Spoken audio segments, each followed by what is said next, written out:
ನಮಸ್ಕಾರಗಳು. 10 ನವೆಂಬರ್ ಸಾಯಂಕಾಲ ಕೆಂಪುಕೋಟೆ ಬಳಿ ಒಂದು ಸ್ಫೋಟ ಆಯ್ತಲ್ಲ. ಆ ಬಾಂಬ್ ಸ್ಫೋಟ ಆದ ಬಳಿಕ ಕೆಲವರು ನಮ್ಮ ದೇಶದಲ್ಲಿ ಇದು ಭದ್ರತೆ ವೈಫಲ್ಯ ಅಂತ ಹೇಳ್ಕೊಂಡು ಚರ್ಚೆ ಮಾಡ್ತಾ ಇದ್ದಾರೆ. ಇದು ಸರ್ಕಾರದ ವೈಫಲ್ಯ, ಭದ್ರತೆ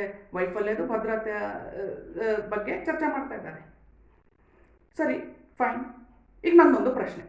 1948 30 ಜನವರಿರಂದು ಗಾಂಧೀಜಿ ಹತ್ಯೆ ಆಯ್ತಲ್ಲ. ಗಾಂಧೀಜಿ ಹತ್ಯೆ ಆಗಿದ್ದಾಗ ಯಾರೂ ಭದ್ರತೆ ಬಗ್ಗೆ ಚರ್ಚೆ ಮಾಡೇ ಇಲ್ಲ. ಭದ್ರತೆ ವೈಫಲ್ಯ, ಸರ್ಕಾರ ವೈಫಲ್ಯ ಅಂತ ಅನ್ಲೇ ಇಲ್ಲ. ಯಾಕೆ? ಆಮೇಲೆ ಗಾಂಧಿ ಹತ್ಯೆ ಆಗಿದ್ದ ಸಂದರ್ಭದಲ್ಲಿ ಆ ಹತ್ಯೆ ಮಾಡಿರ್ತಕ್ಕಂಥ ಹತ್ಯೆಗಾರನ ಸಿದ್ಧಾಂತ ಬಗ್ಗೆ ಚರ್ಚೆ ಆಯಿತು. ಹತ್ಯೆ ಮಾಡಿರ್ತಕ್ಕಂಥ ವ್ಯಕ್ತಿಯ ಸಿದ್ಧಾಂತ ಬಗ್ಗೆ ಚರ್ಚೆ ಆಯಿತು.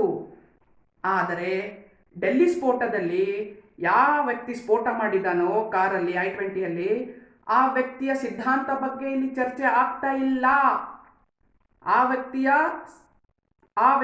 ಸಿದ್ಧಾಂತ ಬಗ್ಗೆ ಚರ್ಚೆ ಆಗ್ತಿಲ್ಲ. ಬದಲಾಗಿ ಇದು ಏನು ಸರ್ಕಾರದ ವೈಫಲ್ಯ, ಭದ್ರತೆ ವೈಫಲ್ಯ ಅಂತ ಹೇಳ್ತಾ ಇದ್ದಾರೆ.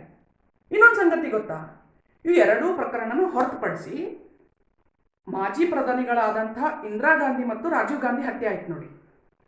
ಇಂದಿರಾ ಗಾಂಧಿ ಅವರ ಮತ್ತು ರಾಜೀವ್ ಗಾಂಧಿ ಅವರ ಹತ್ಯೆ ಆದಂಥ ಸಂದರ್ಭದಲ್ಲಿ ಭದ್ರತೆ ಬಗ್ಗೆನೂ ಚರ್ಚೆ ಆಗಲಿಲ್ಲ, ಸಿದ್ಧಾಂತ ಬಗ್ಗೆನೂ ಚರ್ಚೆ ಆಗಲಿಲ್ಲ.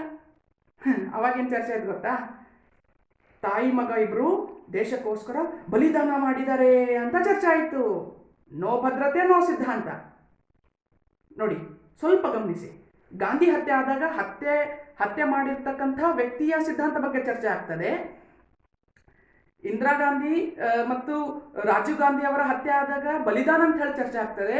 ಈಗ ಡೆಲ್ಲಿಯಲ್ಲಿ ಸ್ಫೋಟ ಆಯ್ತಲ್ಲ, ಆ ಸ್ಫೋಟ ಆದಾಗ ಸಿದ್ಧಾಂತ ಬಗ್ಗೆ ಚರ್ಚೆ ಆಗಲ್ಲ, ಬದಲಾಗಿ ಭದ್ರತೆ ವೈಫಲ್ಯ ಅಂತ ಚರ್ಚೆ ಆಗ್ತದೆ. ನಗು ಬರ್ತದೆ ಈ ಎಲ್ಲ ಕೇಳಿದ್ರೆ. ಯೋಚನೆ ಮಾಡ್ರಿ. ಈಗ ನೀವು ನಿಮ್ಮ ಯೋಚನೆಗೆ ಬಿಟ್ಟಿದ್ದು. ಆದರೆ ಒಂದು ಮಾತು ನೆನ್ಪಿಟ್ಕೊಳ್ಳಿ, ನಮ್ಮ ದೇಶ, ನಮ್ಮ ರಾಷ್ಟ್ರ ನಮ್ಮ ಕೈಯಲ್ಲಿ. ಜೈ ಭಾರತ್, ವಂದೇ ಮಾತರಂ.